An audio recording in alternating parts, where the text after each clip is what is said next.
Right. Okay, let's begin with a blessing. Baruch atah Adonai Eloheinu melech haolam, asher kidshanu b'mitzvotav v'tzivanu lahasok b'divrei Torah. Today we're going to discuss a topic that is apparently very simple, but at the same time very tough. And I would say one of the toughest topics that we have in modern Jewish tradition, and the topic is God. You could say, well, God is very simple. You believe or you don't believe, period. But let me tell you that the topic and the issue of God is very controversial, very hard to explain. And I would say in our modern world, it's very complicated to really understand the nature of God and how do we talk about God today. So I would like to start, before we get into the book, into Jewish wisdom, I would like to share with you some thoughts that I have when we talk to God. First, once I heard a sermon of a colleague who said that, unfortunately, God has been concealed, or God has been taken into prison only for religious school kids. Meaning God is confined only to religious school kids. And when we finish religious school, or when we finish, 12th grade, we stop talking about God. There is no more conversation about God.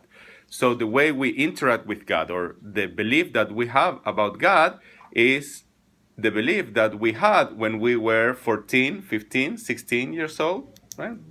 And I know many colleagues don't talk about God during their sermons or their Divrei Torah, or God is not present during our discussions in classes or Judaism. I believe that it's very important and relevant to bring God back to shul and bring God back to sanctuaries. And I think that it's extremely important to have a mature conversation about the nature of God. Because if our connection to God is the same connection that we had when we were 14 or 17 years old, it's completely different from what God is for us right now. And I think that our connection and our belief in God evolves as we grow up, right? It's not the same God as my son believes now. He's 8 years old. It's not the same God as I believed in when I started probably rabbinical school when I was 17, which is not the same God that I believe now. And it's not the same God that you probably believe now after experiencing many things in your life. Okay, so that's the first comment. So one of the challenges is, how can we regain that connection to God in a mature way? That's the first challenge that I think we all have as grown-ups and as Jews today. And then when we talk about God, about what God are we talking about? Right? We believe in one God, but what is the nature of that God? Are we talking about a male God, or are we talking about a female God? Right? Because if Adam and Eve were created in the image and likeness of God, and we know that the verse in Bereshit says, Zachar unekeva bara otam, meaning male and female, they were created. It means that God is both male and female. So what kind or what nature of God are we talking about when we talk about God? Is it a male God or a female God, right? And we know, for example, that a female God is very, very important in the Kabbalistic tradition, right? We talk about the Shekhinah, right? And we believe that there is this female aspect of God, and this whole idea of Shabbat, right? And we believe in that union mystic. We believe in that connection between the male part of God and the female part of God on Shabbat. We believe that the Shekhinah, which is the bottom Sephirah, represent the female part of God. That's why it's called Shekhinah, which is female. And we believe that Knesset Israel, the Jewish people, represent the male aspect of God. And what happens on Shabbat is we go outside to welcome the bride, and we are the groom. The Jewish people, we are the groom, and we believe in that connection, that union that happens on the day of Shabbat. So what kind of God are we talking about? Are we talking about a female God or a male God? It's not clear, but it is the same God, right? Or are we talking about Adonai or Elohim? You know that difference, right? We know that Adonai is the attribute of mercy, and we know that Elohim is the attribute of justice, right? So when we say, and we just, we're going to say it tonight and tomorrow, Adonai, Adonai, El Rachum Bechanun, Erech Apayim Verav Chesed Ve'emet. Right, so, and we say merciful God. We don't say Elohim, Elohim, El Rachum. We say Adonai, Adonai, because we appeal to God's mercy, and we know that that's Adonai, right? But on the other hand, we start the Bible, the Torah, saying Bereshit bara Elohim, right? Why the Midrash says that it was necessary for God to use his attribute of justice in order to create the world, because separation happened. God needed to separate day from night, or light from darkness, and the oceans and the water from the rest of the world. So God couldn't use his attribute of mercy. God needed to use his attribute of justice in order to make that separation. That's why we say Bereshit bara Elohim. But then later we talk about Adonai Elohim, right? So a mixture of both. So, and I'm not going to get into that, because that's not. What I've never understood is how that can be reconciled with the Maimonides 13 attributes of God, which say that God is ineffable, God is without form. Mm-hmm. I can't. Okay, I'll get there. Okay.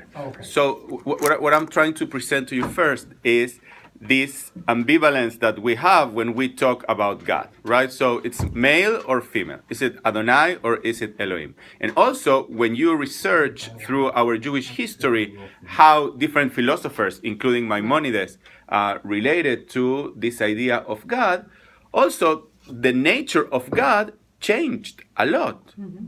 The God of Maimonides is not the same God of Spinoza, which is not the same God of the Talmud, which is not the same God of the Torah. So what kind of God are we talking about? What nature of God are we talking about, right? So if you go to the Bible, to the Torah, even there you have God who is very merciful and is demanding of you to love the stranger and the orphan and the widow and take care of other people and give charity and be nice, right? And follow God's commandments. And at the same time, it is the same God who ordained the Jewish people to kill the 7 people who were living, the 7 nations that were living in the land of Israel. So how do you reconcile both? How do you reconcile a God that is based on this mercy and loving kindness, and a God that is asking you to go and kill every single inhabitant of the land, right? And then you go to the Talmud, yeah, right? And you see that in the Talmud, there is no clear notion of the nature of God, right? So you have all different ways how God is depicted in the Talmud. Probably the most interesting way that God is depicted in the Talmud is this idea of bat kol. I'm not sure if you have heard about this concept of bat kol.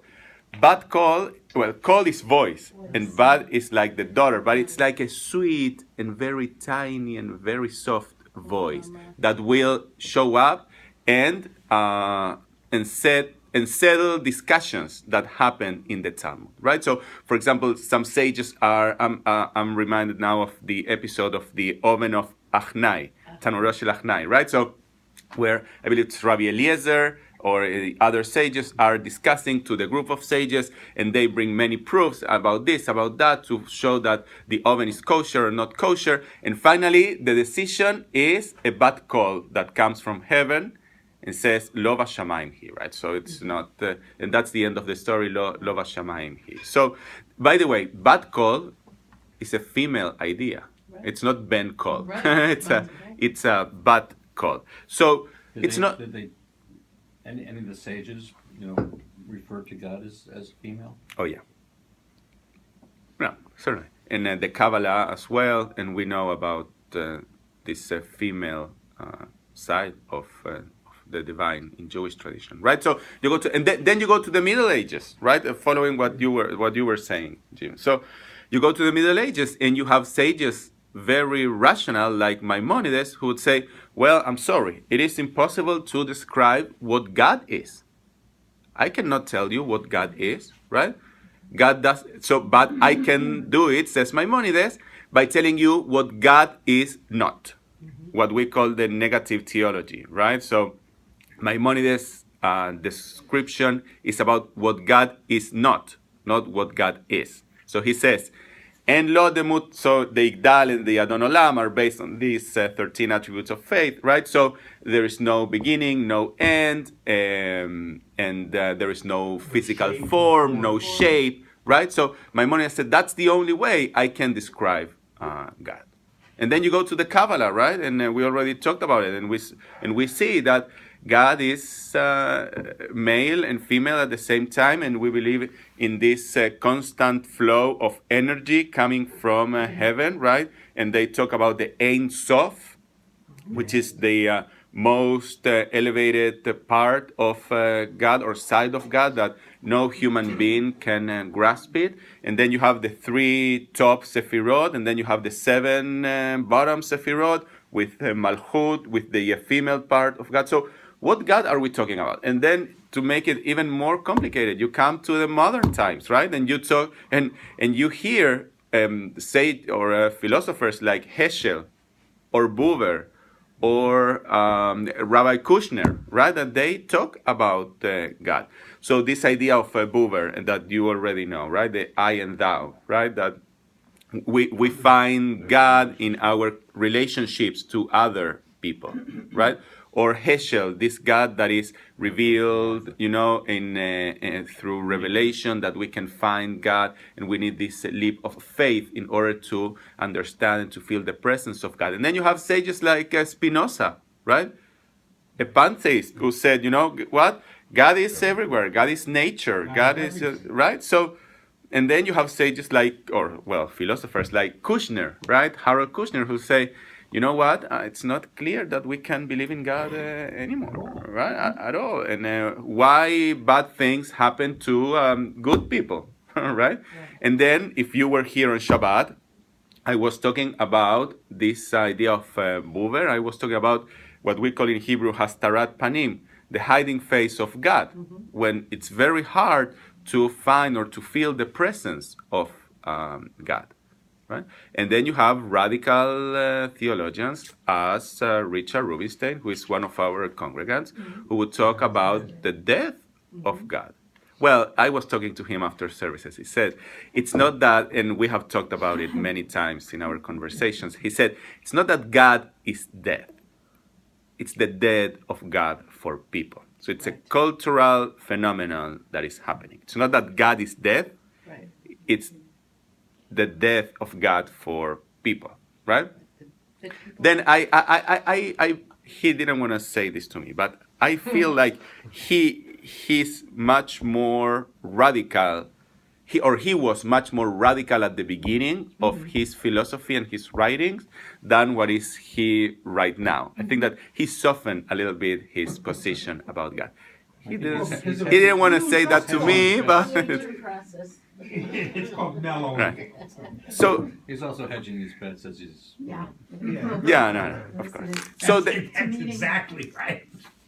So it's interesting to think about what God are we talking about, and to what God do we connect on a personal level, right? Because it's not even for us, if you want to bring it to our modern time, it's not the same God when you are experiencing a quiet and nice and beautiful time in your life than the God that you connect to when you are enduring very hard times in your life, right? So how do we connect to that God? And I think that there are a number of obstacles in our way to connect to God today. I want to tell you, the topic seems very easy, and it's chapter 42, God, and the subtitle is Faith and Doubt. And you can say, yeah, God. But it's very, very complicated, very hard to believe in God. Well, there are always things that happen in our lives that make it difficult, where the question becomes, if there were a loving God, why did this happen? Why did Correct. this happen to me? Why did this happen to the world? Why did he, and it's, I mean, my boys constantly, I'm in an argument with that, because, their position is, well, my boys have become whatever, but they say, if there is a God, in any way, shape, or form, how could he have done to us what he's done? Yes. So what's your answer? I don't have an answer. I don't have an answer. Right. Right. I can't give an answer. I've Right. tried. Right. I try to read it. They're not stupid, but it So- just doesn't work. So what you're saying is there are a number of obstacles to believe in God, and the suffering of human beings is one of them. Yes. Probably the most challenging one. But there are other challenges that are challenging us to believe in God today, right? So for example, the concrete world that we are and the physical world that we are living in, right? And I have said this to you many times. I believe in this. This is a watch. I believe this is a watch because I can touch it and I can see it. This is a watch. This is a cup because I can see it and I can touch it. And this is a book. I can see it. I can touch it. But God, where is God? I cannot touch God. I cannot see God. So how can I relate to something that I cannot see? How can I relate to something that I cannot feel or touch? Well, there is an answer to that, I think. At least from my point of view, is that I don't have to. Okay. No, seriously. Of there course. comes as in many things, there comes a point where you need faith or belief or whatever you want to call it. Mm-hmm. And no matter how you try to rationalize, is there a God or is there not a God, or whatever the question is, at the end of the argument, you've got to come down to the point is, there is no answer. You have to believe. Yep. And that's not a bad answer, I don't think, by the way. Yep. Okay. When you were just talking about, how we relate to things that are very concrete and physical, which I agree with. I think one of the most inspiring things that I've ever read about this was Heschel's description of the Sabbath, Mm-hmm. and talking about how we need to change our vision for some period of time and try not to focus on the material. And the only way to try to connect to a concept like God is to set aside time in which to Right. connect with our spiritual side. We just don't talk about that ever. People don't think about it, and it's just how we live today. And I think that there's a lot of truth, and for me, a lot of wisdom in the way he talks about sacred time, and having that ability to separate yourself from the material world, Mm-hmm. and allow yourself the opportunity to, because I think a lot of people would agree that we are not just our physical selves, Correct. but we don't develop the other side. We don't focus on it, we don't talk about it, we don't think about it, we don't study about Well, it. yes, we do in some respect. Well, I'm by our saying acts. not enough. By our actions. Okay. Go ahead. We give charity. I mean, Uh-huh. Right. it's an act of loving kindness for people who are in need. But I agree, but it is an act. It's a physical it's act something of that's doing based something that. On our But it's, psyche. yeah, but I'm saying that in terms of feeling the presence of God, which I think is what Heschel's talking about, it's very hard to do. It's very hard. In our It's very hard. lives, And you know? I don't know if you are familiar with this book. I ran a workshop a couple of years ago, I think 2 or 3 years ago, based on this book, and we met like 2 or 3 times to discuss different chapters of the. Do you know this book? For those who can believe, from Rabbi Schulweis, and he has a beautiful story. It's a little childish, but I like it because it's a nice way how to explain to children, and I would say to adults as well, I know that story. the presence of God. So let me. Do you know the story? Yes, Yeah, Something it's with called electricity? Touch My Love. touch my love. So it says here, in our home, the children were put to bed at night with some conversation and a prayer. One evening, my daughter, then 6 or 7, asked the perennial question, where is God? following the prayer proclaiming God the Lord is one. In her book, Today's Children and Yesterday's Heritage, Sophia Fass, a thoughtful religious educator, suggests a game to answer the where question. I decided to adapt her game with my daughter. I asked her to touch my arms. She did. I asked her to touch my chest. She did. I asked her to touch my nose. She did. I then asked her to touch my love. She stopped for a moment and reached out to touch my chest and my arms. I pointed out that she had already done so. Now touch my love. She could not. She smiled. The exercise was an introduction to a deeper understanding of faith. Right? So for some people, God is found in those moral and ethical ideas, if we can call love an ethical or moral idea, but on those values or principles or ideas of love, loving kindness, mercy, justice. That is God. That is God. Or that's how God, That's what you're saying. or that is how God is represented here in this world. And that's what my grandma used to say all the time when I would ask the question. You know, there are a lot of things. You know, my grandma, who lived with us, was very religious. But I would ask the question. I remember this distinctly. Just what you said. Where is God? And Grandma would say, He is. That's all Grandma would say. Right. Because there's no other explanation. We're not. It's not given to us. I mean, I'm paraphrasing, obviously, but it's not given to us to understand that. Right. And you know, in many respects, that can be very comforting when you really think about it, because you're believing in something, or you want to believe in something that you can neither see nor hear nor really experience, really, you know, in a very, very sophisticated way. But we still believe in it. I mean, look at all the people that come here on Yom Tov. I mean, the place is full now. Do they all believe in what? Right. Is the question. Or do they come because their parents? Or So I was reading a very interesting article that was published a couple of weeks ago in the New York Times. Maybe one of you gave it to me. And it was about the holidays, the Jewish holidays, and why people come to shul on Rosh Hashanah and Yom Kippur. Right. It was in the Wall Street Journal. And did you give it to me? I gave it. Yeah. So Oh, I read it. It was in the Wall I read it. So, So They the occasionally have a heart. so there were a number of reasons, right? So you know, this notion of religious people who would come to shul because they feel it's their religious obligation and they would connect to God on a religious level, and then for other people it was a family tradition. They would come to shul because their grandma came, their parents came. Now he has to bring his or her children, or he or she himself or herself needs to or wants to be here. For others, it was social pressure, right? So what are people going to say if they don't see me at shul on Yom Kippur? And that works. All the time. No, and that works. So there were a number of reasons why people would come to shul on Rosh Hashanah and Yom Kippur. You know, I have a number of colleagues who... When are you going to leave? I have a number of colleagues who are, you know, saying, well, but why are you coming here on Rosh Hashanah and Yom Kippur and I don't see you the rest of the year? You think that we are a 3-day Jews? No, that's right.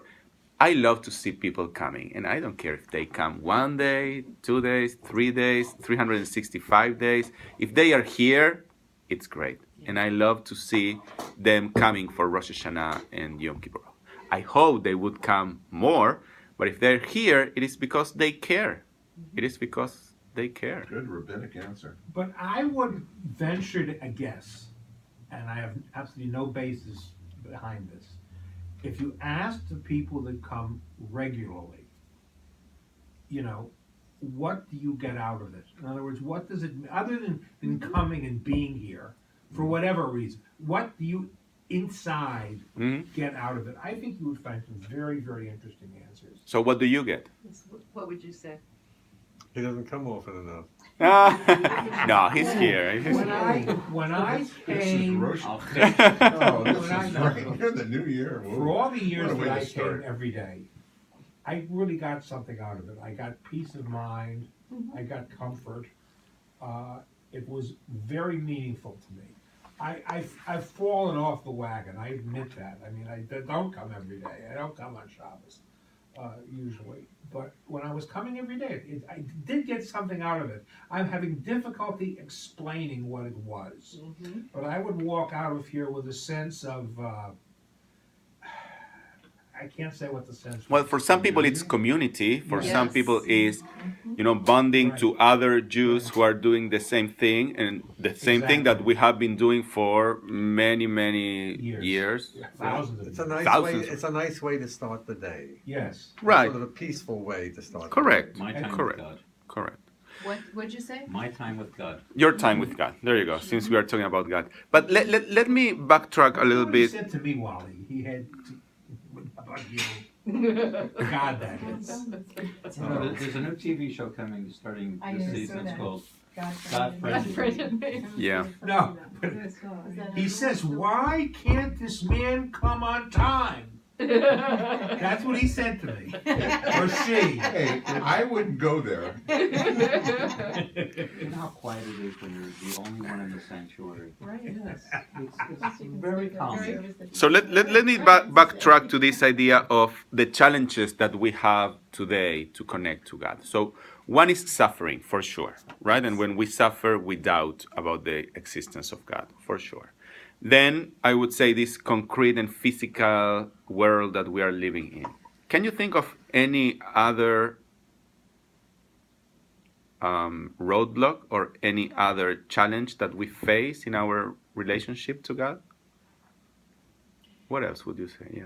I would say that on the whole, society doesn't value Right. that anymore.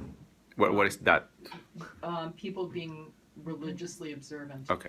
I don't think it's so much respected as maybe it used to be, and I think that when you say, I mean, I've experienced this. You're going to synagogue today? Like, why? Yeah. Why are you going? It's like you have to justify it sometimes. Yeah. I just feel like going. Do you I think just that feel that's like something that is the nature of here, the Northeast, or do you feel it's something I that don't is going on know. around the People country, also around the do. world? It's Around the everywhere. world. I think Around the so. world. I Around think the it's world. just Does it not Well, what people does it depend do. on the religion? Surveys show that, right? That people I mean, are Muslims are- very, very Muslims are reluctant to go pretty to religious institutions, as Gentiles churches, in mosques, synagogues. in Europe don't ever go. People still are very spiritual, right? They have this need They're of lucky to go connecting one day a to year. God, right? But do you think But they they don't believe in religious organizations as much as they used to. I'm not so sure that what you just said is true, that people recognize in themselves a need to connect, because I think that conflicts with the other needs we have of getting things done and doing work and keeping up with our friends and blah, blah, blah. All the things that we do that interfere with that other side, which is what you're describing, that quiet time where you're just feeling some peaceful moment in the sanctuary, wherever it happens for you. It doesn't have to even be in the sanctuary, but I think the busyness of our lives is one of the biggest impediments. Yeah. But don't you think For the sure. philosophy has changed to the point where it's becoming more, I did this all myself and nobody helped me. I'm So- not sure what you mean by that. And a lot of, No need for God. like a lot of people in business will say, I built this all myself. Nobody helped me do this. Right. Okay. So And Parashat therefore, I Ekev. don't need religion because I did it all myself. Right. So Parashat Ekev in the book of Deuteronomy says, "Don't think that everything that you achieved is a fruit of your work. It is God who's helping you and blessing you." Look So at the it's philosophy from of the time of the Donald Torah. Trump. We already have that sense. I have to go, excuse me. Thank you. Thank you for. Everybody, if I've offended anybody, everybody, knowingly or accidentally, please forgive me. We forgive you. Absolutely. Shall we enumerate? No, please don't. So art, that's something that even the farmer thought about it, thousands of years ago, right? So it's the same feeling It's That's a all me. It's all human. me. That's a human feeling that we all have. Yeah, it's all me. You know, you had nothing to do with it. Okay. How about the good Some things that politicians happen have said- that we associate with God? We're talking about things that Yeah. are not good. How about the good things that happen? Do we think of God in those terms? Oh, I think a lot of people do. I mean, or, that was, like you said, people claim it's themselves. They've done it, but it may not be that. So there's a good thing that we are not stressing today. We're stressing the sort of negative activities. See, but there's a good thing about the. Well, and that's why Every Judaism day I has say my this life is blessing, the Shehecheyanu, right? So Right, to pause a little bit, to stop, to realize that we are here at this milestone for a reason, that and that funny? we have to thank God for that. And the Shehecheyanu said, "V'kiyemanu v'higianu lazman hazeh," right? So Friday thank night, you for thank him for remembering. your food. You thank him for every meal. Yep. Just not on Friday night. Yeah, Not just Friday night. Right. Even during. You know, I've told you Monday. this the story about Heschel and the reporter, right? That Heschel was in a conference and he was talking about a very deep and very complicated topic, and he was about to drink a little sip of water, and he stopped for a moment and said, and later the reporter asked him, "Why did you interrupt your presentation?" And he said, "Because I was saying a blessing for the water." They were saying, "What? A blessing for water? Something so trivial and ordinary as drinking water?" And Heschel told him, "We, the Jewish people, find God even in something as ordinary as drinking a glass of water." And we pause and we thank God for that. Right? So that's the power of a blessing, right? In our Jewish But tradition. see, that was part of my point.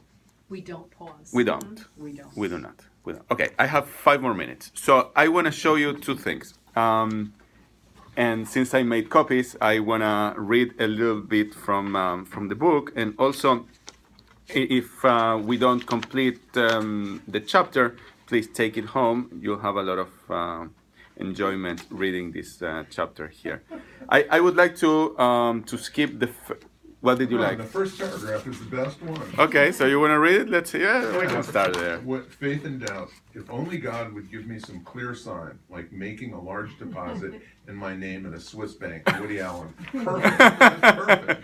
Right? So again, that's a concrete proof that he is requesting for the existence of God. A proof that we cannot give, right? It's right? And then I like the third one. It says, if I knew God, I would be God. That was supposed to be Judah Halevi, right? I think so. Yeah. And in Hebrew says, Lu yedativ ha'itiv. Meaning, if I would know God, I would be God. Right? And since we don't know God, we can only wonder about the nature of God and how God interacts with us human beings. Right? So, but let's turn to page 284. It says here, proof of the existence of God. Who would like to read? Debbie, would you? Go ahead. A characteristic feature of some works of medieval Jewish and particularly Christian philosophy was an attempt to prove God's existence. Obviously, if any medieval thinkers had succeeded in doing so, the word faith would no longer be used to describe people's relationship to God, since we use this term specifically because we lack definitive evidence. Right, so it's a matter of faith, as Jim said. You believe or you don't believe. That's it. There is no gray area there. You believe, you don't believe. One of the most common medieval proofs for God's existence was the argument from design. Do you not realize that if ink were poured out accidentally on a sheet of paper, it would be impossible that proper writing should result, or legible lines such as written with a pen? Now, if we find it impossible to reconcile ourselves to the idea that written forms can make themselves, how is it possible to say, when we see something more subtle in form and more difficult to create, that it was made without the purpose, power, and wisdom of a mighty designer? Right, and that has been the argument of many people throughout our Jewish history, right? The creation of the world and how unbelievably exact is everything that we see functioning here in our world. and it could not have been a random creation. So you need that first cause of everything in order to create the world. And that first cause for religious people has been identified with God. Right? So scientists would say, well, it was the Big Bang, it was this energy that was in this small space, right? This small, how do you say, like a small vessel, right? And then it all exploded, and that's the creation of the world. But you still need to explain the origin of the origin. The origin And the origin of the origin of the origin. And for us, religious people, we trace that back to God. And we believe that that's the creation of God. So for some people, that's another reason to believe in God. So take a look to a human body, right? Or take a look to a baby that is born. Or take a look to nature. For some people, when I have this conversation with some people all the time. Where do you find God? Some people say, I find God in a sunset. I find God in a rainbow. I find God in a forest, in a lake. When they find the presence of God out there in nature, it's also a way to connect to God. And that's why we had this sunrise minyan. You remember that we went to the beach? We should do it again, Jackie, by the way. So we should plan this sunrise minyan. We went to the beach on a day where sunrise was the latest sunrise, around 6:30 maybe, or 6:15. I don't know. So, and we met there and we prayed and we saw the sunrise, and that was a moment of inspiration. And for some people, that's another way to find the presence of God. Okay? So, I studied mathematics. There are so many things that are just, how could this possibly just be random? Mm-hmm. There's so many beautiful things about math and science and other things, but yeah. It was just amazing. Yeah. So unfortunately, we have to conclude. But I want to steal one more minute from... listen, we could continue talking about God All week. all week. It's so interesting, right? And there are so many different perspectives how to reconcile the nature of God, right? Female and male, Adonai, Elohim, and through Jewish history, what kind of nature of God are we talking about? Or even, today, the different obstacles that we have in order to connect to God. But I would like to share with you one of my favorite passages from the Talmud.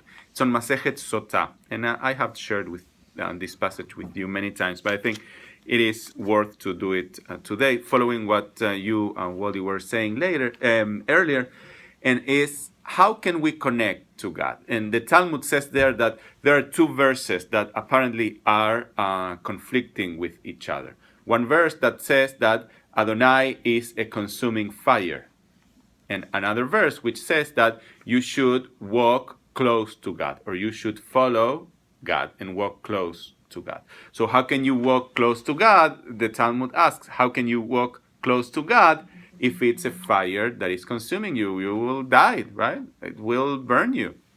So our sages say there, it's not that you have to walk close to God.